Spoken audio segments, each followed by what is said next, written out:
উট একমাত্র প্রাণী পানি পান করার পর সবটা খাইয়া হজম করে না, তার লাঞ্চের কাছে আলাদা একটা চেম্বার আছে, ওই চেম্বারে কিছুটা পানি সেখানে সে রিজার্ভ রাখে। গেল 1 নম্বর। 2 নম্বরে পাওয়া গেল অক্সিজেন।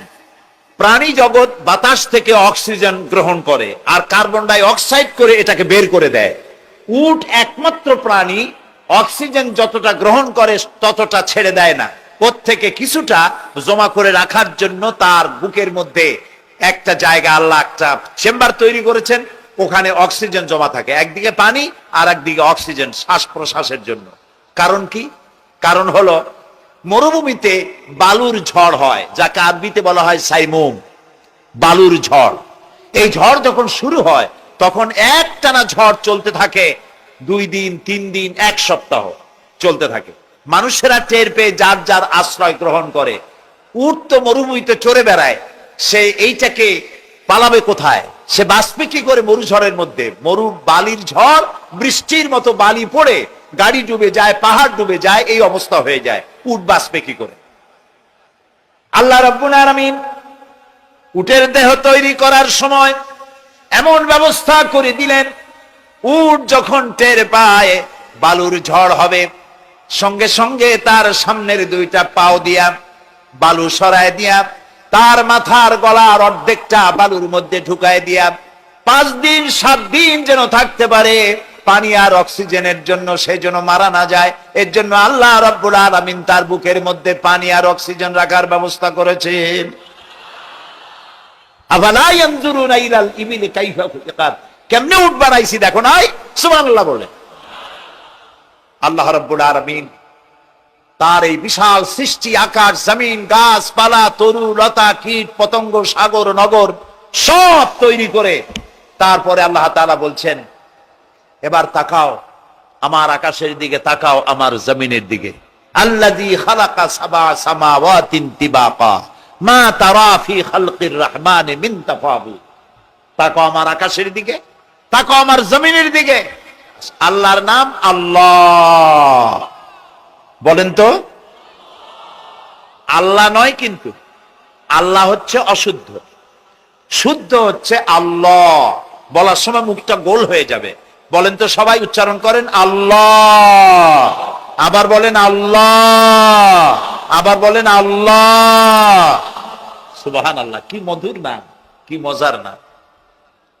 কোন বান্দা যদি অন্তরের অন্তঃস্থল থেকে একবার যদি বলে আল্লাহ, আল্লাহ রাব্বুল আলামিন 70 বার সাড়া দিয়ে জিজ্ঞেস করেন, বান্দা কি চাও আমি শুনছি। আল্লাহ হচ্ছে ইসমে জাত, আর সিফাতি নাম হচ্ছে বাকি 98টা নাম। মোট ওয়ালাহুল আসমাউ হুসনা, আল্লাহ তাআলা রয়েছে পবিত্র নাম, অনেক নাম, 99টা নাম। কয়টা নাম? আল্লাহ হচ্ছে ইসমে জাত। এই যে আমরা অনেক সময় খোদা বলি, খোদার কসম, খোদার কিরা, খোদা হাফেজ বলি না আমরা? এই খোদা শব্দ যতটা সম্ভব এই শব্দ উচ্চারণ থেকে বিরত থাকা উচিত, কারণ আল্লাহর 99 নামের মধ্যে খোদা বলে কোনো শব্দ নাই। কেউ যদি 10 লক্ষ বার খোদা বলে, একবার আল্লাহ বলার সমান হবে না, হবে না। কেমন খোদা বলে আল্লাহ নিজের নামকে পরিচিত করেন নাই। আল্লাহর নাম হচ্ছে আল্লাহ। আল্লাহর নাম কি? একবার আমার প্রোগ্রাম হলো ক্যালিফোর্নিয়া, লস অ্যাঞ্জেলেস। এখানে আমার 3 দিন প্রোগ্রাম। তারা একটা দিন আমাকে রাখলো সাইট সিন দেখার জন্য। আমাকে নিয়ে গেল লস অ্যাঞ্জেলেস থেকে সান দিয়েগো। সান দিয়েগো হচ্ছে প্যাসিফিক ওশানের পাশে। এইখানে আছে সি ওয়ার্ল্ড, অর্থাৎ সমুদ্রের মধ্যে যা কিছু আছে তা তারা সেখানে উঠায় রাখছে। বিশাল জায়গা, দেখতে অন্তত 4 দিন লাগে পুরা এলাকা দেখতে। তা আমার হাতে সময় 5 ঘন্টা, 5 ঘন্টা আমাকে দেখতে হবে। আমি বললাম গুরুত্বপূর্ণ জিনিসগুলি আমারে দেখা হবে। তো নিয়ে গেল। এই আপনাদের মাঠটা যত বড়, এরকম একটা বড় পুকুর, সেই পুকুরের মাঝখানে আছে একটা ওয়াল, আর ঠিক মাঝখানে আছে একটা মঞ্চ, আর 10,000 লোক বসতে পারে এরকম একটা গ্যালারি। ওরকম একটা গ্যালারিতে আমাকে বসালো টিকিট কাটায়, ওখানে মাছের খেলা দেখানো হবে। যারা খেলা দেখাবে তারা হাতে তুড়ি দিল, সঙ্গে সঙ্গে দুটি মাছ ওই পাশ থেকে তারা ভিতরে বড় গেট আছে, সেই গেট দিয়ে এপারে চলে আসে। আমি লক্ষ্য করলাম খেলা যারা দেখাবে তাদের মুখের কথা, বাঁশির আওয়াজ, হাতের ইঙ্গিত মাছে বোঝে। মাছটার বুকটা সাদা, একদম সাদা, আর পেছনের দিকটা কালো। যখন উঁচু হয় তখন মনে হয় কোন সৌদি প্রিন্স হবে, কালো কাপড় গায়ে দেয় সাদা জামার উপরে, ঠিক ওরকম মনে হয়। তো যারা খেলা দেখাবে তারা এইভাবে হাতে তালি দিল, মাছেও তার দুটি পাখা নিয়ে হাতে তালি দিল, ওয়েলকাম করলো দর্শকদেরকে। অনেকগুলি খেলা দেখালো এই মা সাহায্য পাওয়ার জন্য। কে?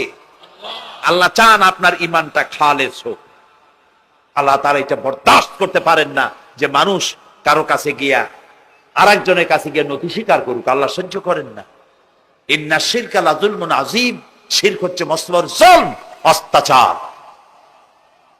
আল্লাহ সব থেকে অপছন্দ করেন কোন গুনাহ বলেন? শিরক। আল্লাহ সহ্যই করেন না। কেন করেন না? একটা যুক্তিতে আসে। যারা বিবাহ করেছেন তাদের স্ত্রী যদি স্বামীর সাথে যে ধরনের হাসি খুশি প্রেমের আদান প্রদান করে, স্বামী ছাড়া যদি আরেকজন পুরুষের সাথে এরকমের ভাব বিনিময় করে, ফোনে কথা বলে, প্রেম করে, খুব সুন্দর করে ভালোবাসা দিয়ে যদি চিঠি লেখে অন্য পুরুষের কাছে, অথবা প্রেম নিবেদন করে, তাহলে স্বামীদের অবস্থা কেমন হবে বলেন? এইটার জবাব দিতে যদি দেরি হয় তো খুবই কুলক্ষণ। হ্যাঁ, ভয়ানক হবে, ভয়ানক হয়ে যাবে। নিজের চরিত্র যতই যা হোক, বউর চরিত্র ভালো চাই। আচ্ছা বলেন তো, স্ত্রী আপনার সঙ্গে যেভাবে প্রেমের হাসি হাসে, প্রেম নিবেদন করে, ওই রকম আরেকটা পুরুষের কাছে সাথে করলে আপনার সহ্য হয় না কেন? আপনি স্ত্রীর উপর আপনার অধিকারটা কতখানি, কি জন্যে? আপনার স্ত্রীর যে হাসি, যে মিষ্টি হাসি, যা আপনার প্রাণ কেড়ে নেয়, ওই হাসিতে আপনার কোনো অবদান আছে বলেন? তার যে টানা টানা চোখ, সুন্দর ভ্রু, মাথায় অনেক লম্বা চুল, শরীরটা সুন্দর, যৌবন, রূপ, এর ভেতরে আপনার কোনো অবদান আছে? হ্যাঁ আছে, একটু তো আছেই। আপনি যে মুখ দিয়ে বউটা হাসে, সেই ঠোঁটে একটু লিপস্টিক লাগাইছেন। যে চোখের জন্য আপনি পাগল, সেই চোখে একটু কাজল লাগাইছেন। শরীরটাকে পেঁচাবার জন্য সুন্দর একটা শাড়ি কিনে দিছেন। একটা শাড়ি দিয়ে, একটু লিপস্টিক কিনে দিয়ে, চুলের একটা ক্লিপ কিনে দিয়ে, একটা ভালো শাড়ি কিনে দিয়া আল্লাহর কাছে দুইটা বৈধ জিনিস অত্যন্ত ঘৃণিত। কয়টা? একটা হলো তালাক, আর একটা হলো ভিক্ষাবৃত্তি, মানুষের কাছে চাওয়া। আল্লাহ পছন্দ করেন না। তো ভিক্ষুক ঘুরতেছে, একটা লোক বলল, মিয়া তোমার তো সারা জীবনই খরচ করতে দেখি।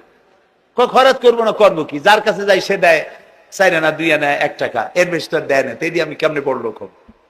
কয় যে তুমি বাদশারের চোখে দেখো না, বাদশারের চোখে দেখো না। বাদশার কাছে কি আমার মতো লোক যাইতে পারে নাকি? বল না, যাইতে হবে, যাও। বাদশা একবার যাবা, এমন দেওয়া দেবে, জীবনে আর তোমার খয়রাত করা লাগবে না। পাতি শিয়ালের পিছনে ঘুরে তো লাভ নাই। পাতি শিয়ালে খায় মুরগি, তোমার একটা ঠ্যাং দেবে, দাঁতের খেলালের কাজ হবে না। বাঘের পিছনে ঘোরো, বাঘে খায় গরু আর হরিণ, একটা রান দিলে তুমি 1 সপ্তাহ খাইতে পারবে। কাজে ঘুরতে গিয়েও বোঝা উচিত কার সাথে ঘুরি।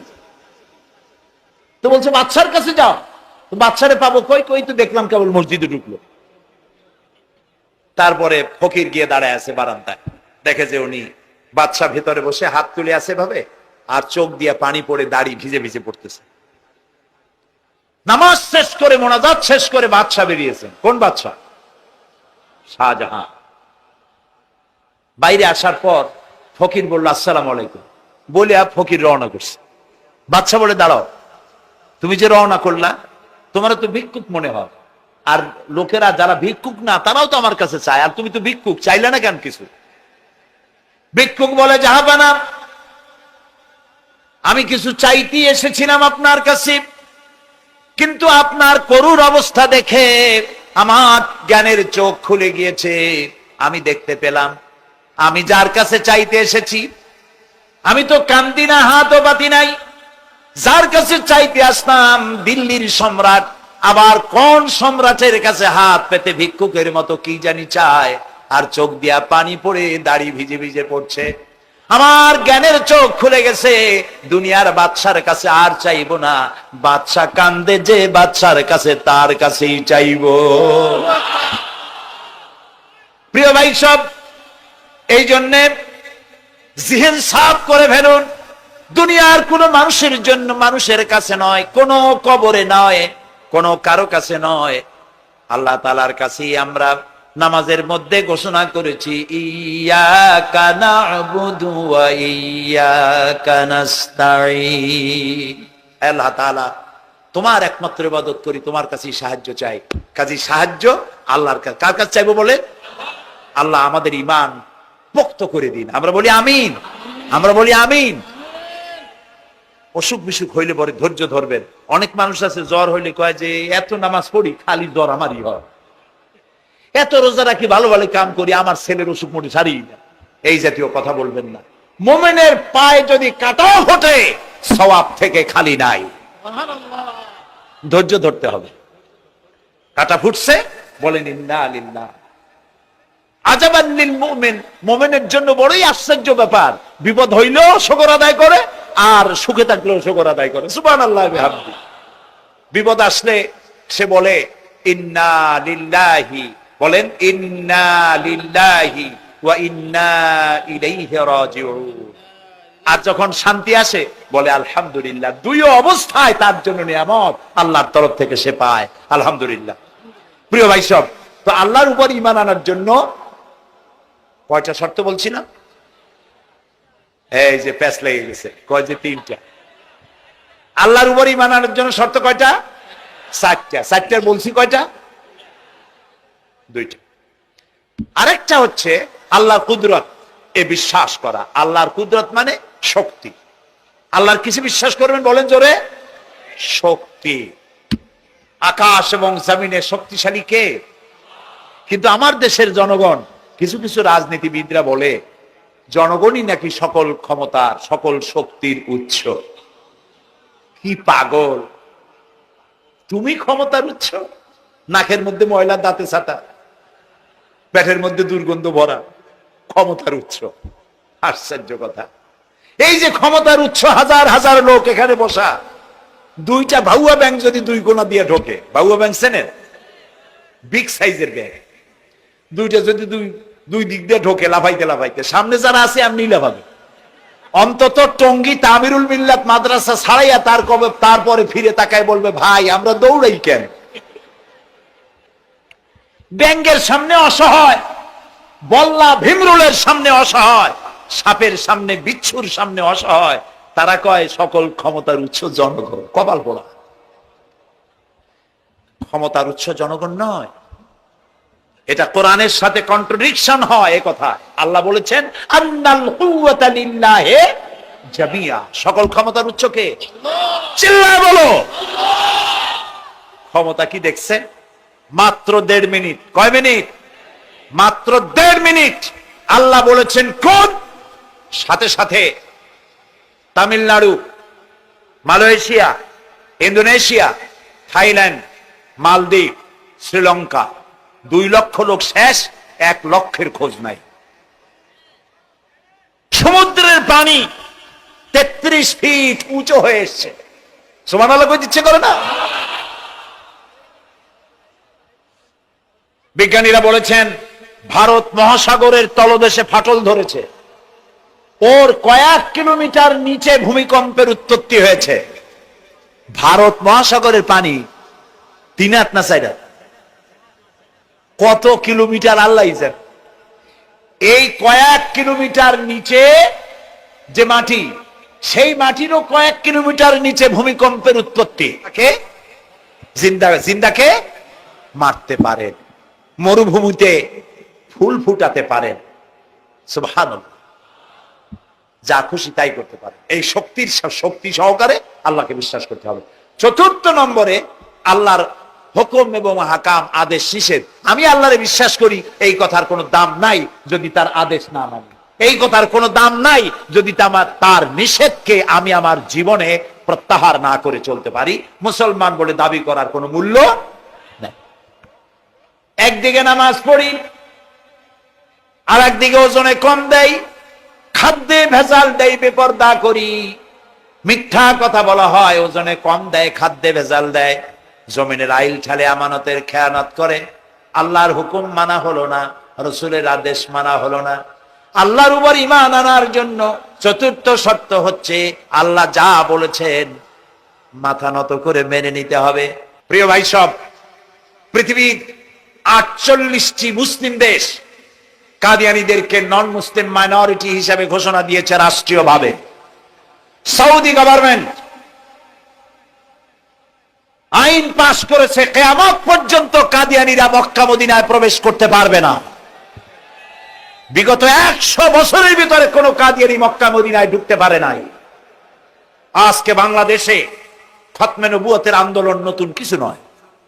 দীর্ঘদিন থেকে এই উপমহাদেশে খতমে নবুয়তের আন্দোলন চলছে। এই আন্দোলন চলবে যতদিন পর্যন্ত সরকারের পক্ষ থেকে তাদেরকে নন মুসলিম মাইনরিটি ঘোষণা না করা হচ্ছে, আন্দোলন চলবেই। লক্ষ লক্ষ মানুষ চলে গেছে, সবার একই ড্রেস, একই গন্তব্য, একই স্লোগান, লাব্বাইক আল্লাহুম্মা লাব্বাইক। সব মানুষ চলে গেল। আমি 96-তে যখন পার্লামেন্টে আসলাম, প্রথম পার্লামেন্টে এক বক্তৃতার ভেতরে আমি বলেছিলাম যে আমাদের দেশে নেতা নেত্রীরা উমরা করে, হজ করে। আচ্ছা, আপনারা যাইয়া দেখেন কি, করেন কি, আনেন কি? যাইয়া একটু তোয়াব করিয়া আসার সময় আতর আর পাথর, সুরমার খুরমা পকেট ভরে নিয়ে আসেন, কিন্তু চোখে দেখেন না। আল্লাহ তাআলা বলছেন, আওয়ালাম ইয়ারাউ আন্না জাআলনা হারামান আমিনান। তোমরা কি দেখতে পাও না আমার এই হারামকে আমি কিভাবে নিরাপত্তার শহর বানিয়েছি? সুবহানাল্লাহ। রাত 2:30-3টার সময় চাঁদের মতো সুন্দরী যুবতী মেয়ে একাকিনী, কোন পুরুষ সঙ্গী ছাড়া নিজের ডেরা, নিজের তাবু ফেলে কাবা শরীফের ভিতরে এসে গেল। লক্ষ লক্ষ পুরুষের মধ্য দিয়ে আল্লাহর ঘর তওয়াফ করলো, তাহাজ্জুদের নামাজ আদায় করলো, এরপরে দোয়া দুরুদ করে কান্নাকাটি করে মেয়ে লোকটি একাকী লক্ষ লক্ষ মানুষের মধ্য দিয়ে নিজের ঘরে ফিরে গেল। কোন পুরুষের একবার তার চেহারার দিকে নজর পড়েছে তো দ্বিতীয়বার তার রূপ উপভোগ করার মতো সাহস কারো মনের মধ্যে জাগে না।